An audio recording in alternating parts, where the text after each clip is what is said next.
बिस्मिल्लाहिर्रहमानिर्रहीम अस्सलाम वालेकुम। वेखदे पे हो तुसी अपना पाक पतन पंजाब टीवी। मैं थोड़ा मेज़बान मोहम्मद हसन रजा। जिमें कि दोस्त जानते ने असी डेली कोशिश करने हैं भाइयों वास्ते अच्छे तो अच्छे जानवरों दी वीडियो लैके हाजिर होईदा है। आज दी वीडियो जनाब फिर लोडिंग दी वीडियो है। दोस्तों ने मझ वेखी होनी है, बाखड़ी मझ सी शार्ट ते लगी है, फुल वीडियो चैनल ते नहीं लगी है। शार्ट दोस्तों ने वेख्या होना है, बाखड़ी मझ है जनाब। खांगड़ भी सद्दे ने दोस्त, तोकड़ भी सद्दे ने ते बाखड़ी भी कहा जाता है। भाई हाजर दे कोल मझ सी ते मझ जनाब इत्थे मझ ने वाहवा रोले रोले पाई रखे ने ते इंशाल्लाह चीज़ उधर ही जाती है जिते ओदा नसीब होवे। एवें है जी। ते जेड़े बिरा दे नसीबां च भाई होरां ने जनाब खरीद लई है। साडे बड़े ही प्यारे भाई ने मोहतरम जनाब भाई माजिद चौहान जिला फैसलाबाद तो उन्होंने जनाब मझ खरीदी है। मझ का सौदा होया ते भाई होरां दा जनाब उन्होंने नाल भाई दिलशाद दा तलक सी। उन्होंने भाई होरां नूं भेजिया कि मौके ते जा ते मझ वेख के पास करके मालकां नूं दौलत दे के ते साडी लोड करवा दियो। एवें जी भाई जान तुसी आए हो मौके ते जेड़ी मझ वीडियो ते आई ओही है जी। कोई असी बदलात नहीं है, कोई नीवी उच्ची या छोटी वड्डी तो नहीं है। नहीं मझ तुसी आदी पास कर लईए वीडियो नाल मैं उत्ते आं ते घणी चंगी लगदी है। घणी चंगी लगदी है।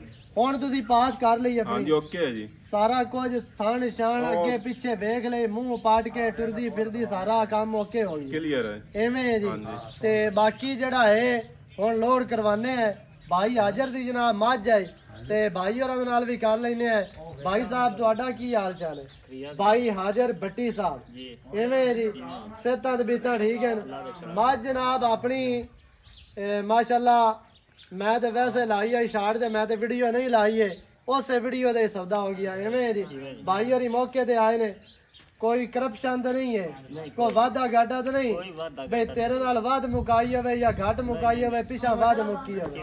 मौके ते भाई होरी आए ने, आ तुहानू गल दसी ने मालिकां नूं जनाब भाई होरां ने पेमेंट तुसी दे दी है, तुसी लै लई आदी कक्के नोट गिन लैन, कोई प्रॉब्लम तो नहीं है। किसी किस्म दी होवे ते हुण दस सकना है, किसी किस्म दी नहीं है, क्योंकि वादे घाटे वाला अपना चैनल नहीं। अल्लाह दे हुक्म नाल साफ ते सुथरा काम ते सुथरे सौदे माई दोस्तां नूं विखाओ जी। हुण तुसी मुतमैन हो, साडे ते मुतमैन है जे। मझ हुण छड़ के लै चल डाले ते पा। एक मझ होर है जी ते एक मझ है जी। दो मझां जनाब भाई होरां नूं दित्तियां ने। ओ मझ अगा लै चल यार एक बारी मझ ते लोड होवन दे। किले छड़ाई वाला वखरा तू वे रोला गत्ती खा। एक मझ होर है, ओ मझ ओ तू अपने घरों लोड होई है जी।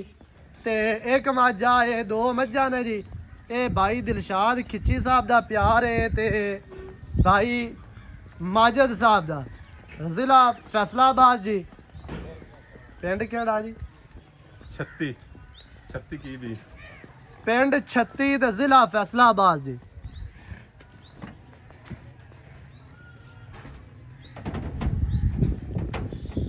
ए जनाब गड्डी भी अपनी आदि है ते जेड़े भरा नूं किराए वास्ते चाहिदी होवे वो भी राबता कर सकदा। मझां अगे पिछे ले जानियां होवन या लैके आनियां होवन। आ दो जनाब मझां ने ते दोवें माशाल्लाह अल्लाह दे हुक्म नाल साफ सुथरियां। ये जनाब तुसी वेख लईयां ने। वीडियो चंगी लगे तो वीडियो नूं करना लाइक ते शेयर ते चैनल नूं सबसक्राइब लाजमी कर लेना। नवी अच्छी और बेहतरीन वीडियो दे नाल हाजिर होवांगा। अल्लाह निगहबान, पाकिस्तान जिंदाबाद।